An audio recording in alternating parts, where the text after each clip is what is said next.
Grabe itong release ni Comfast EW87. Specific na yung range, oh.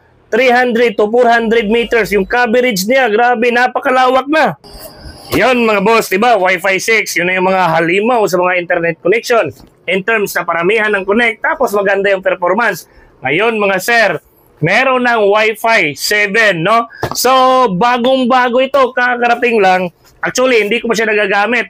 Comfast EW87 mga sir, sabay-sabay tayong tingnan yung itsura niya. At siyempre, hindi ko pa masasabi yung range niya gaano kalayo. Pero, pag narinig natin talaga na Comfast mga sir, alam naman natin na pag sinabing Comfast, isa limaw yan in case na palayuan ng range, di ba? Alam niyo na, since yung pinakaunang antina nila, pinakaunang ipin nila, yung EW81, di ba? Iyon yung pinakamura. Pero, halimaw na ngayon. Halimaw nga yun, di ba? Halimaw yun sa lakas. Halos tinatalo niya yung mga kapareho lang yan na presyo in terms na palawakan ng range, di ba? Pero yun nga lang, yung EW71, yung mga naunang EP, sinasabi nila is nagre-restart. Ganyan po talaga si Comfast, no? Auto-restart kasi yan. Pag medyo na-detect niya na medyo mainit na yung CPU niya, automatic yan, nagre-restart, no? So, ayan, ito siya mga sir, Comfast BE3600. Tingnan natin, ito yung itsura niya mga sir. Tatlo yung antina niya. Ito yung disenyo niya. Ayan po, dual band pa rin. 2.4 at saka 5 GHz. Pag sinabi nating 5 GHz is maganda yan sa online games. Andito yung mga detalye. Ayan o, dual band. 3,570 Mbps.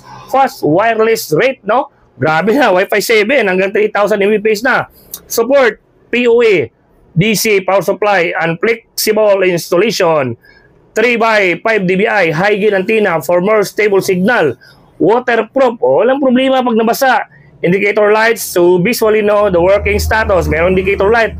Yung katulad nito, dito sa gilid, meron indicator light. Lahat ng mga Comfast, meron yan. 300 to 400. Ala, may nakalagay dito mga sir. 300 to 400 coverage of radius. Yan.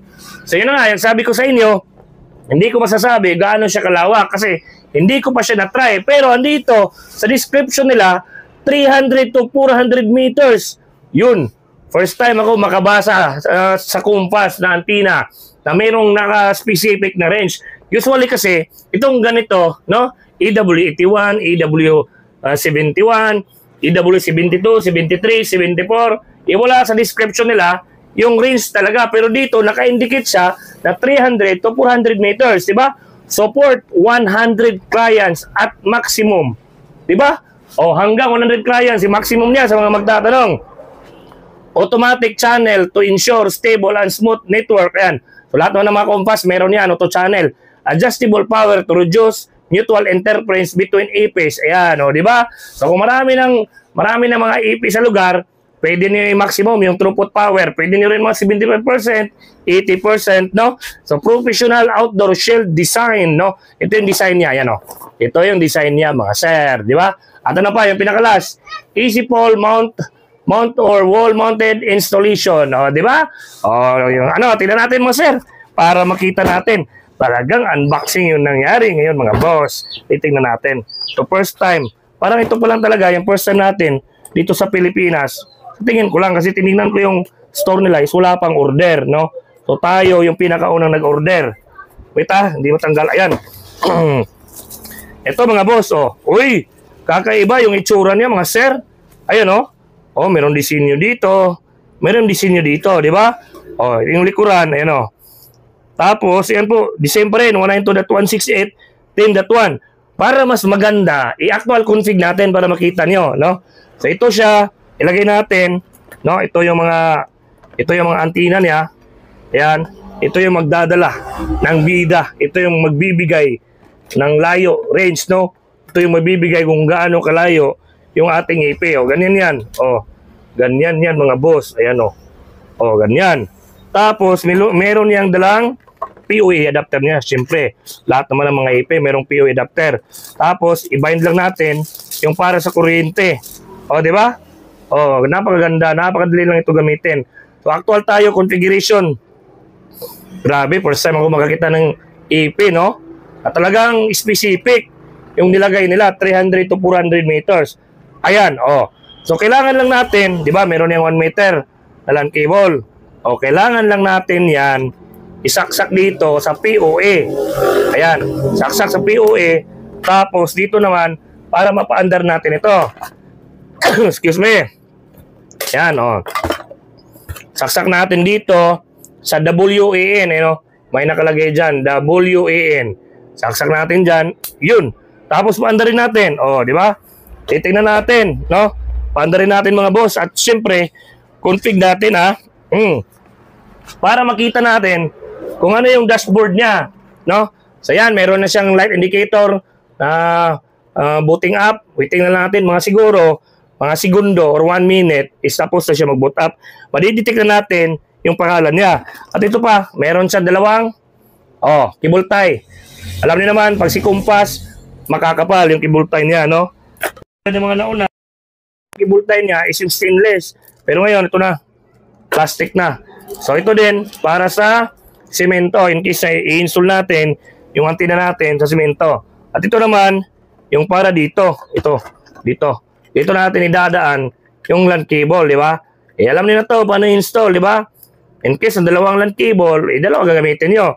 In case na isa lang din. Ayan mayroon na siyang sign ng Wi-Fi. Di ba? So meaning, madidetect na natin yan. So ngayon, tingnan natin. Open ko lang yung phone ko. Ayun mga boss. Excuse me. Excuse me. So ayun, hanapin natin si Compass. Ayun. Si Compass, 5 GHz. Ayun. So automatic naman yan, pag nag-connect tayo, lalabas yung portal.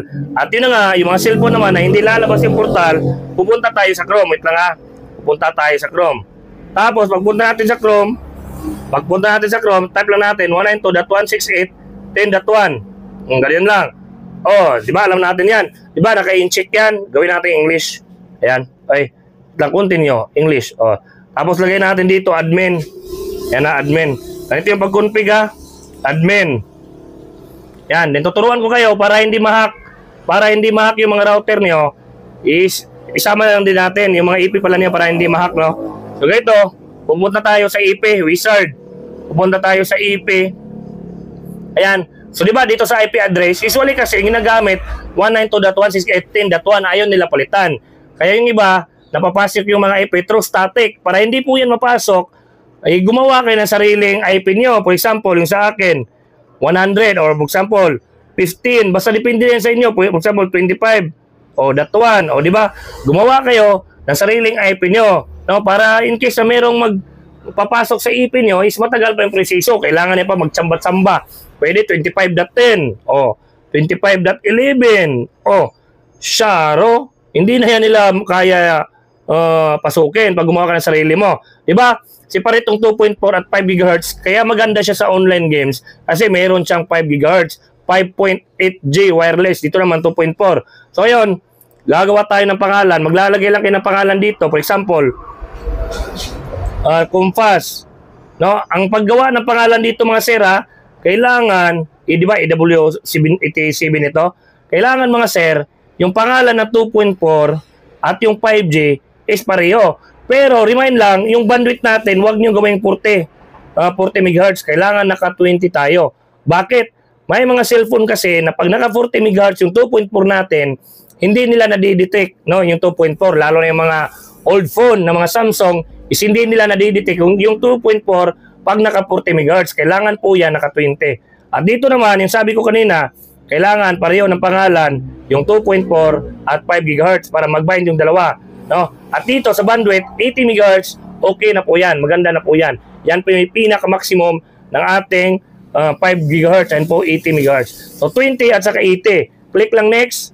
Click finish. Di ba? 25.com. Screenshot natin. Baka makalimutan natin. Yung sabi ko sa inyo, baka ako na hindi makapasok, no, sa IP. Yan yung pinaka-importante. Kailangan nyo palitan yung ating IP address. Depende na sa inyo. No? I-mix yung last 2 digit number dyan. At hindi na yan basta-basta mapapasok yung IP nyo, lalo na pag pinalitan ng password. So ngayon, is tapos na. Yun lang yung pag-config ng ating Compass EW75, 87, no? Bagong-bago, Compass EW87.